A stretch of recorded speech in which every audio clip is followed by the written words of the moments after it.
السلام عليكم طلاب. قبل ما تشوفون الفيديو خلوا لايك للفيديو واشتركوا بالقناة حتى توصلكم آخر أخبار وزارة التربية، ولا تنسون تشوفون الفيديو للنهاية حتى تسمعون كل التفاصيل.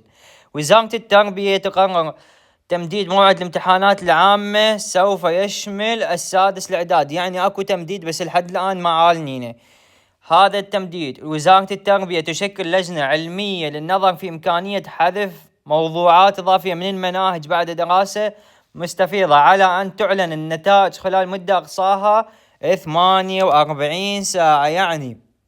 يعني خلال 48 ساعة الجاية، يعني خلال اليومين الجايات راح يسوي لكم تقليص، وراح يحددون موعد الامتحانات الجديد ان شاء الله، موعد مفيد. واحنا راح نبقى نناشد لكم وننشر لكم.